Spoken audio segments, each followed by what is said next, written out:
Hello students, welcome to QT classes. चलिए आज हम लोग जानेंगे अपथ्रस्ट यानी बाइंड फोर्स भी जिसको बोलते हैं उसके बारे में, आर्किमिडीज प्रिंसिपल के बारे में, लॉ ऑफ फ्लोटेशन या कब कोई बॉडी फ्लोट करता है नहीं करता है, इसके बारे में हम लोग डिटेल से समझेंगे आज। तो अगर सबसे पहले अगर बात किया जाए अपथ्रस्ट की, तो अपथ्रस्ट क्या होता है, तो ध्यान रखना है कि जब किसी भी हम लोग ऑब्जेक्ट को, जब किसी लिक्विड या फिर इवन गैस में भी, ठीक है, फ्लूइड में भी, क्योंकि हम लोग यहाँ पर लिक्विड के बारे में ही पढ़ेंगे, लेकिन याद रखिएगा कि जब किसी ऑब्जेक्ट को किसी फ्लूइड में इमर्ज किया जाता है तो उस पर एक फोर्स लगता है अपवर्ड डायरेक्शन में, उस फ्लूइड के थ्रू एक फोर्स लगता है, उसी फोर्स को हम लोग अपथ्रस्ट बोलते हैं, या फिर इसी का दूसरा नाम बाइंड फोर्स भी है। ठीक है, तो अपथ्रस्ट का ही दूसरा नाम है बाइंड फोर्स।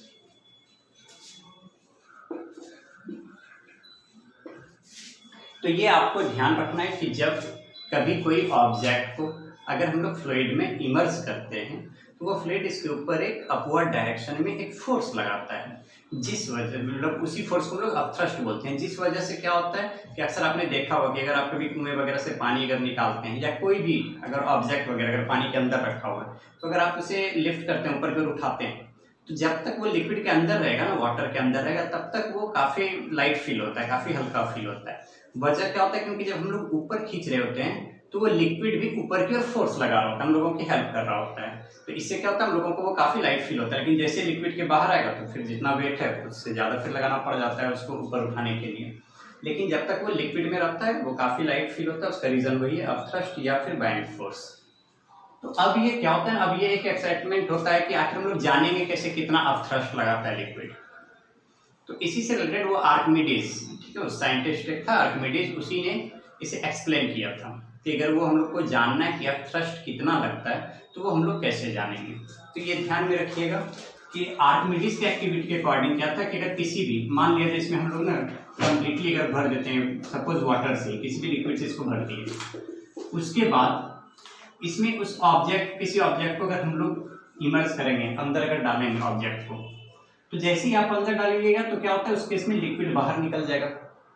तो जितना लिक्विड डिस्प्लेस होता है, ठीक है, जितना लिक्विड बाहर आएगा, क्योंकि ये पूरा भरा हुआ है तो बाहर आएगा। अगर ये कम रहता, मान लिया जाए आधा ये भी फिल रहता है ये, तो इसका लेवल कुछ ऊपर जाता वाटर का, यानी जितना लिक्विड डिस्प्लेस होता है उस लिक्विड का जो वेट होता है, मान लिया जाए ये जो लिक्विड डिस्प्लेस हुआ उसका वेट है 5 न्यूटन, तो वही डिस्प्लेस्ड लिक्विड का जो वेट होता है वो वही अपथ्रस्ट के इक्वल होता है।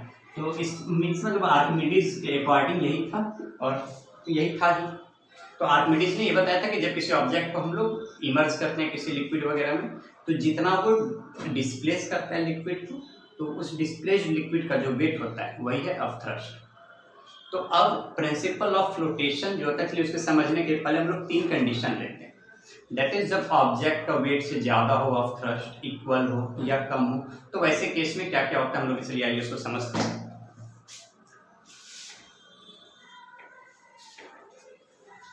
तो चलिए फर्स्ट केस हम लोग कुछ ऐसा लेते हैं कि जब अपथ्रस्ट, फर्स्ट केस लेते हैं कि जब अपथ्रस्ट ग्रेटर हो वेट से। देखिए ये ना, इस चीज को ये कह सकते हैं, वो जो 3 कंडीशन है उस 3 में से ये कंडीशन सबसे ज्यादा इंपॉर्टेंट है समझना। अगर ये समझ में आ गया तो बाकी तो फिर काफी इजी हो जाता है। तो क्या होता है कि अगर मान लिया जाए किसी कंटेनर में लिक्विड भरा हुआ है और उसमें हम लोग कोई ऑब्जेक्ट डाल दी उसके अंदर, तो अगर अपथ्रस्ट ज्यादा है अब इसके वेट से, मान लिया जाए इस ऑब्जेक्ट का वेट है 20 न्यूटन और इस पर जो अपथ्रस्ट लग रहा है वो इससे ज्यादा है, यानी सपोज अपथ्रस्ट है 50 न्यूटन, तो अगर ये अपथ्रस्ट है 50 न्यूटन और वेट है 20 न्यूटन, तो अपथ्रस्ट हमेशा किस तरफ एक्ट होता है, वो एक फोर्स है जो कि ऊपर की ओर लगता है, जबकि वेट जो है वो क्या होता है ग्रेविटेशनल पुल, यानी जितना फोर्स के साथ अर्थ किसी को अट्रैक्ट करता है अपनी ओर। तो ये 20 न्यूटन वेट होने का मतलब है कि ये 20 न्यूटन के फोर्स से नीचे जाना चाह रहा है, और अपथ्रस्ट है 50 न्यूटन, यानी ऊपर की ओर फोर्स लग रहा है 50 न्यूटन, तो ओवरऑल क्या होगा, ऊपर की ओर ज्यादा फोर्स लग रहा है तो वो ऑब्जेक्ट ऊपर आएगा। तो थोड़ी देर के बाद आप देखिए ये थोड़ा इसका पार्ट बाहर निकल जाता है इस ऑब्जेक्ट का। तो देखिए पहले ये पूरा का पूरा इमर्ज था, यानी ये ज्यादा लिक्विड डिस्प्लेस कर रहा हुआ होता है ना। जैसे मान लिया जाए अगर किसी भी वाटर कंटेनिंग कोई भी कंटेनर है, ठीक है, जिसमें वाटर है, तो अगर हम लोग ये पूरा मार्कर दे दिए तो क्या होगा, वो ज़्यादा लिक्विड डिस्प्लेस करेगा, क्योंकि पूरा का पूरा मार्कर अंदर जाकर स्पेस ले रहा है तो ज़्यादा कुछ लिक्विड डिस्प्लेस होगा। लेकिन अगर वही हम लोग अगर मान लिया जाए मार्कर का कुछ ही पार्ट, मान लिया जाए हाफ पार्ट ही इसका अंदर हम लोग डालते लिक्विड में, तो क्या होता है इतना दूरी वाटर को डिस्प्लेस करता है, तो वो जब कम वाटर डिस्प्लेस करेगा तो उसका वेट भी कम आएगा उस वाटर का। तो इसीलिए ये समझिए कि जितना ज़्यादा किसी भी ऑब्जेक्ट का जितना ज़्यादा पार्ट अंदर जाता है अपथ्रस्ट उतना ज़्यादा लगता है। तो यहाँ पर क्या हुआ, पहले ये कम्प्लीटली अंदर चले गया था तो अपथ्रस्ट लग रहा था 50 न्यूटन, लेकिन जैसे ये थोड़ा ही पार्ट बाहर आया तो वैसे केस में अब क्या होगा, अपथ्रस्ट भी कम हो जाएगा। सपोज अपथ्रस्ट अब हो गया 50 न्यूटन की जगह 40 न्यूटन। तो अभी भी अगर गौर कीजिए कि अपथ्रस्ट वेट से ज़्यादा है, यानी अभी भी ये ऊपर की ओर फोर्स लगेगा। और ये मान लिया जाए और ये बाहर आ गया कुछ पार्ट इसका, और वैसे केस में अब सपोज अपथ्रस्ट हो गया, क्योंकि फिर से अब और कम और भी देखा जाए तो कम पार्ट इसका अंदर में इमर्ज है, तो इसीलिए क्या होगा अपथ्रस्ट अब और कम हो जाएगा। अब सपोज कीजिए अपथ्रस्ट हो गया 20 न्यूटन, जब तक इक्वल ना हो तब तक वो ऊपर आते जाता है। लेकिन अब जैसे अपथ्रस्ट 20 न्यूटन हो गया, इसका मतलब क्या हुआ, वेट 20 न्यूटन अपथ्रस्ट 20 न्यूटन, यानी कि जितना फोर्स नीचे की ओर लग रहा है उतना ही फोर्स ऊपर की ओर लग रहा है। तो अब ये ऑब्जेक्ट किधर मूव करेगा, ये ना तो नीचे आएगा ना तो ये ऊपर जाएगा, क्योंकि दोनों तरफ से इक्वल फोर्स लग रहा है, और वो इसी जगह पे ये फ्लोट करने लगेगा। इसीलिए जब अपथ्रस्ट ज़्यादा होता है तो हम लोग ऐसा कर सकते हैं कि इसका कुछ पार्ट लिक्विड के अंदर होता है, कुछ पार्ट लिक्विड के ऊपर, और ये इस तरीके से ये फ्लोट करते जाता है। सेकेंड केस, जब अपथ्रस्ट और वेट जब इक्वल हो, तो अपथ्रस्ट और वेट इक्वल, जैसे समझ लीजिए इसी मार्कर का वेट है 20 न्यूटन और इसमें ये कम्प्लीटली ये लिक्विड भरा हुआ है। तो अब जैसे ये मार्कर को हम लोग इसके अंदर देते हैं, तो अगर अपथ्रस्ट भी 20 न्यूटन है तो ये क्या होगा, इसी जगह पे फ्लोट करेगा। ठीक है, तो ये ध्यान में रखना है कि जब अपथ्रस्ट और वेट इक्वल हो then body float just below the surface of liquid, क्योंकि जैसे ही अभी इस तरीके से समझिएगा, जब वेट और अपथ्रस्ट इक्वल था, यानी वेट भी 20 न्यूटन है अपथ्रस्ट भी 20 न्यूटन है, तो अपथ्रस्ट का 20 न्यूटन है जब ये पूरा अंदर जाएगा, यानी जैसे भी मान लीजिए अगर ये इसका थोड़ा सा पार्ट भी अगर अंदर गया है तो अभी अपथ्रस्ट में भी 5-6 न्यूटन हो, तो अभी अपथ्रस्ट कम है वेट ज़्यादा है, तो अभी ये और नीचे की ओर जाएगा, वेट मतलब डाउनवर्ड फोर्स, तो वो भी और नीचे जाएगा। एक समय आप तक जैसे ये पूरा मार्कर इसमें इमर्ज हुआ तो अब अपथ्रस्ट हो गया 20 न्यूटन, तो जैसे ही अपथ्रस्ट और वेट इक्वल हुआ तो वो इसी जगह पर ये फ्लोट करने लगेगा। तो आपको ये ध्यान में रखना है कि जब वेट और अपथ्रस्ट इक्वल होता है ये just below the surface of liquid float करता है, लेकिन ऐसा हमेशा जरूरी नहीं है कि अगर हम लोग फिर से फोर्स लगा के इसको और थोड़ा नीचे ले आए तो क्या होता है, अभी भी अपथ्रस्ट तो वही 20 न्यूटन ही रह जाता है, क्योंकि पहले भी ये देखिए अगर इस केस में भी ये पूरा का पूरा इमर्ज है, थोड़ा नीचे भी कर दे तब भी ये पूरा का पूरा इमर्ज हो रहा है, तो अपथ्रस्ट तो 20 न्यूटन ही रह जाएगा, वेट चेंज होता नहीं है। तो वेट चेंज होता है, लेकिन अगर बात करें ऑन अर्थ की, अब इसको मून पर लेकर चले जाएं तो वो अलग बात है। तो ऐसे केस में क्या हो रहा है कि अपथ्रस्ट और वेट दोनों इक्वल है, तो अगर आप नॉर्मली छोड़ते हैं तो ये जस्ट बिलो द सरफेस जाते ही इक्वल हो जाएगा और ये रुक जाएगा। अब अगर आप फिंगर के हेल्प से इसे और अगर ड्रॉप कर देते हैं, इसको और ज़्यादा अंदर दे देते हैं, तो वैसे केस में क्या होगा, वो जिस भी जगह पे आप छोड़ेंगे चूंकि अपथ्रस्ट और वेट इक्वल है तो वो उसी जगह पे वो रह जाएगा। थर्ड केस यानी कह सकते हैं कि when upthrust and weight both are equal body float just below the surface of liquid. अब थर्ड केस जब अपथ्रस्ट लेस हो एज कंपेयर टू वेट, मतलब कि अगर वेट है 50 न्यूटन अपथ्रस्ट है 20 न्यूटन, तो क्या है डाउनवर्ड डायरेक्शन में वेट का मतलब डाउनवर्ड फोर्स वो ज़्यादा है एज कंपेयर टू अपथ्रस्ट यानी ऊपर लगने वाले फोर्स से, तो क्या होगा ये नीचे चले जाएगा और ये हम लोग कह सकते हैं ये सिंक हो जाएगा, डूब जाएगा। तो इस केस में क्या होता है, कोई भी ऑब्जेक्ट जो है वो डूब जाता है, सिंक हो जाता है, ये थर्ड केस में। तो इसी से बनाया गया प्रिंसिपल ऑफ फ्लोटेशन, इसी थिंग को ध्यान में रखते हुए प्रिंसिपल ऑफ फ्लोटेशन, यानी ये सिंक वाला कंडीशन तो आएगा ही नहीं, ये थर्ड कंडीशन कब होगा जब सिंक वाले का सोचेंगे। हम लोग को यहाँ पढ़ना है प्रिंसिपल ऑफ फ्लोटेशन। तो आपने गौर किया होगा कि ये जो फ्लोटिंग बॉडी था इसमें क्या था, वेट अपथ्रस्ट इक्वल, इस केस में अपथ्रस्ट ज्यादा था लेकिन अभी ये फ्लोट नहीं कर रहा था, अभी ये ऊपर जा रहा था। जब अपथ्रस्ट और वेट इक्वल हो गया तब ये फ्लोट करने लगा। तो आपने ये गौर किया होगा कि दोनों ही केस में जब बॉडी फ्लोट कर रहा है उस समय अपथ्रस्ट और वेट इक्वल होता है। तो यही है प्रिंसिपल ऑफ फ्लोटेशन, यानी कह सकते हैं according to principle of flotation weight of any floating body is equal to the upthrust exerted by the fluid. मैं बार बार ये फ्लूइड वर्ड यूज कर रहा हूँ, ठीक है, तो ये ध्यान में रखना है क्योंकि सिर्फ ऐसा लिक्विड में ही नहीं होता, एयर में भी होता है, लेकिन मतलब कोई भी जो चीज़ फ्लो करे उसको फ्लूइड कहते हैं, तो वो लिक्विड भी आ जाता है उसमें और गैस भी आ जाता है। लेकिन चूंकि गैस में क्या होता है, काफ़ी कम होता है थ्रस्ट, इसीलिए हम लोग नॉर्मली इसको फील नहीं कर पाते कई बार। लेकिन अगर आप पेपर वगैरह को अगर किसी बिल्डिंग वगैरह से गिराएं तो पता चलेगा, तब उसमें आप थ्रस्ट थोड़ा फील होता है। लेकिन अगर वही स्टोन अगर गिराते हैं जिसका वेट ज़्यादा है, तब आप थ्रस्ट काफ़ी कम लगता है, वो हम लोगों को पता भी नहीं चलता। वैसे देखिए, आप डेंसिटी के टर्म में भी आप लोगों ने ये पढ़ा होगा प्रीवियस क्लास में या कभी जूनियर क्लासेस में, कि जब भी किसी ऑब्जेक्ट का डेंसिटी कम होता है लिक्विड से तो वो फ्लोट करता है। इक्वल होता है तो जस्ट यही case, just below the surface of liquid. और अगर डेंसिटी ज़्यादा होता है as compare to density of liquid तो वो ऑब्जेक्ट सिंक हो जाता है। तो ये केस था। तो अब ना अक्सर देखिए, हम लोग अगर स्विमिंग करते हैं तो कैसे करते हैं स्विमिंग, क्यों नहीं कि बस हाथ पाँव चलाए और स्विम कर लिए। ये ध्यान में रखना है, हाथ पाँव वगैरह जो हम लोग चलाते हैं ना ड्यूरिंग, मतलब जब भी स्विमिंग आप करते हो, तो वैसे केस में अगर हाथ पाँव चलाते हैं आप तो वो चलाया जाता है सिर्फ मूवमेंट के लिए या डायरेक्शन चेंज करने के लिए, अपने आप को मोशन में रखने के लिए।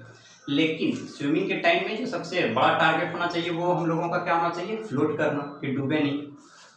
तो ऐसे केस में उसके लिए क्या होना चाहिए, हम लोगों का डेंसिटी पानी के डेंसिटी से कम होना चाहिए। जब पानी का मान लीजिए density 1000 kilogram per metre cube और हम लोगों का है suppose 1010 kilogram per metre cube, तो हम लोगों का क्या है, डेंसिटी ज़्यादा है as compare to density of water, हम लोग डूब जाएंगे, सिंक हो जाएंगे। तो इसके लिए क्या करना चाहिए, किसी तरीके से हम लोगों को अपना डेंसिटी कम करना होगा। तो उसके लिए क्या करना है ना, आपको इनहेल करना है। जैसे ही आप सांस अंदर लेते हैं तो क्या होता है, आपका वॉल्यूम बढ़ जाता है एक्चुअली में, लेकिन मास उस अकॉर्डिंग बढ़ता है नहीं, क्योंकि एयर काफ़ी हल्का चीज़ है। तो इससे क्या होता है, हम लोगों का डेंसिटी जो है वो कम हो जाता है। जितना आप एयर अंदर इनहेल करते हैं हम लोग का डेंसिटी कम होते चले जाता है।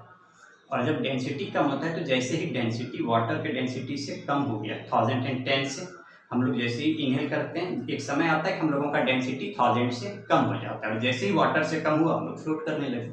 वो बात अलग है, फिर आपको मूव करना है तब उसके लिए हाथ पाँव आप चलाइए।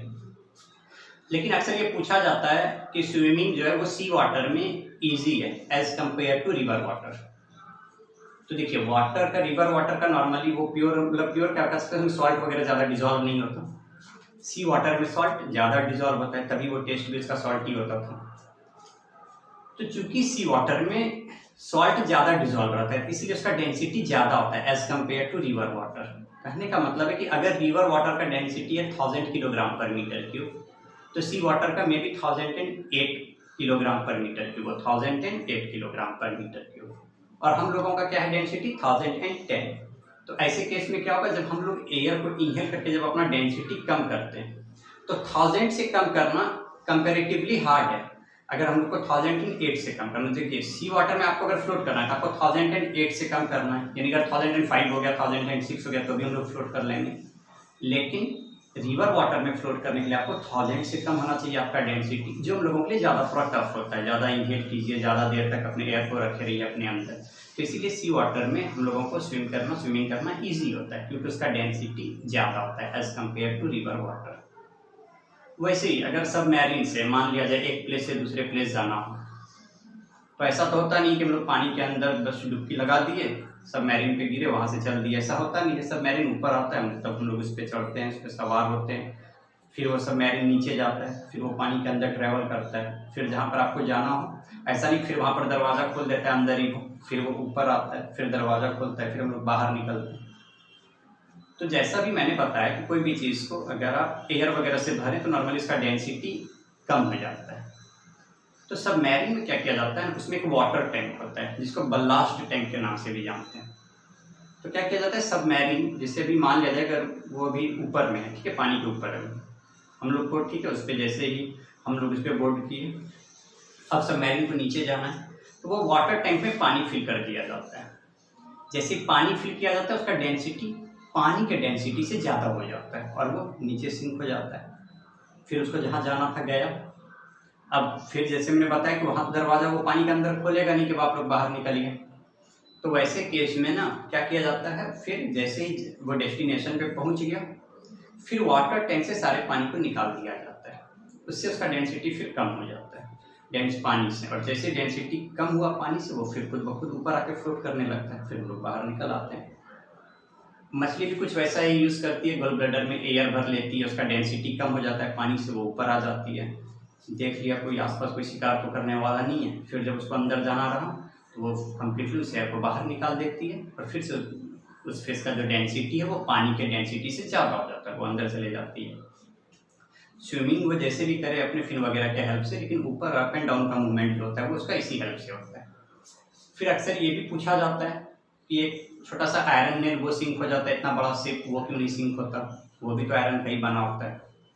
तो याद रखिएगा कि नेल जो होता है ना वो उसका डेंसिटी ज़्यादा होता है as compare to density of water, तो वो सिंक हो जाता है। शेप भी आयरन का बना होता है but due to its special shape, देखा होगा आपने कि उसका जो शेप होता है बीच में हॉलो होता है कम्प्लीटली खाली, तो वो हॉलो शेप की वजह से उसका डेंसिटी पानी के डेंसिटी से कम हो जाता है और वो फ्लोट करने लगता है। फिर इसी तरीके का एक और प्रॉब्लम टाइटेनिक का, आप लोगों को भी पता है कि वो कम्प्लीटली एक आइसबर्ग से टकराकर, जो भी उसका एक्सीडेंट वगैरह हुआ था वो आइसबर्ग से टकराकर हुआ था। तो नॉर्मली उसको ना अगर फिजिक्स के लैंग्वेज में समझिए तो कुछ ऐसा था उसमें कि जैसे मान लिया जाए अगर हम लोग आइस लेते हैं 900 न्यूटन का, तो उस पर जो अपथ्रस्ट लगता है ना वो लगभग 1000 न्यूटन का लगता है। ठीक है, ये सब अप्रॉक्सीमेटली वैल्यू है, लेकिन हाँ ज़्यादा फर्क नहीं होता। यानी अगर वेट है आइस का मान लिया जाए 900 न्यूटन तो उस पर अपथ्रस्ट लगता है 1000 न्यूटन। तो ऐसे केस में आप समझिए कि ये अगर आइस ही था तो अगर इसको जैसे पानी के अंदर हम लोग डालें, इसका वेट है 900 न्यूटन और अपथ्रस्ट है 1000 न्यूटन, तो वैसे केस में क्या होगा, ऊपर की ओर ये आएगा। अपथ्रस्ट ज़्यादा है तो ऊपर फोर्स ज़्यादा लग रहा है कि ऊपर की ओर आएगा। लेकिन जैसे ये थोड़ा सा बाहर ही निकला, जैसे ये आइस थोड़ा सा ही पार्ट इसका बाहर आया, तो क्या हो जाता है, अपथ्रस्ट थोड़ा सा बाहर आया, थोड़ा कम हो गया अपथ्रस्ट, क्योंकि अब कम पार्ट इसका इमर्ज है। तो क्या होता है, अब पता चला कि 1000 न्यूटन की जगह अब अपथ्रस्ट हो गया 900 न्यूटन।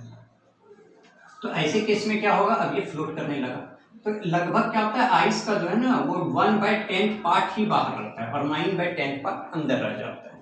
यानी कह सकते हैं कि अगर कोई 10 मीटर लॉन्ग अगर आप कोई ले लीजिए तो ठीक है, कोई एक सिलिंड्रिकल आइस ही लीजिए, और अगर वो 10 मीटर लॉन्ग है तो 1 ही मीटर ऊपर रहेगा और 9 मीटर लगभग नीचे रहता है पानी के अंदर। तो कुछ टाइटेनिक में भी कुछ ऐसा ही हुआ था कि ये रिवर था, उसमें बस आइस का जो वो दिख रहा था कम्प्लीटली, आइस जो बाहर की ओर दिख रहा था वो काफ़ी कम वॉल्यूम दिख रहा था और अंदर इसका काफ़ी लार्ज वॉल्यूम था। ठीक है, जिसकी वजह से क्या हुआ, टाइटेनिक को बगल से निकलना था लेकिन फिर भी जाते थे टकरा गया इस आइस से, अंदर वाले आइस से, और वो कम्प्लीटली डिस्ट्रॉय हो गया था। तो यही था नॉर्मली अगर देखा जाए फ्लोटेशन से रिलेटेड। तो उम्मीद है समझ में आ गया होगा। फिर भी अगर कोई डाउट है तो आप लोग कमेंट बॉक्स में भेज सकते हैं। और हाँ, इस टॉपिक पर एक बार बुक को जरूर पढ़ लिया कीजिए, जो भी टॉपिक यहाँ कवर किया जाता है एक बार बुक से खुद पढ़ लिया कीजिए, क्योंकि कई बार कई सारा टॉपिक स्किप भी हो जाता है क्योंकि हम लोगों के पास बुक रहता नहीं, कुछ बस जैसा भी अपना याद रहता है कुछ टॉपिक को पढ़ा दिया जाता है तो कुछ टॉपिक बच भी जाता है। तो आप लोग बुक से भी उसको पढ़िए, और कहीं कुछ समझने में प्रॉब्लम हो तो वीडियो देखिए, और अगर कुछ टॉपिक मिस हो गया है तो आप लोग फिर कमेंट बॉक्स में वो लिख दीजिए, उसे नेक्स्ट वीडियो में एक्सप्लेन कर दिया जाएगा। तब तक के लिए ज़्यादा से ज़्यादा सब्सक्राइब कीजिए।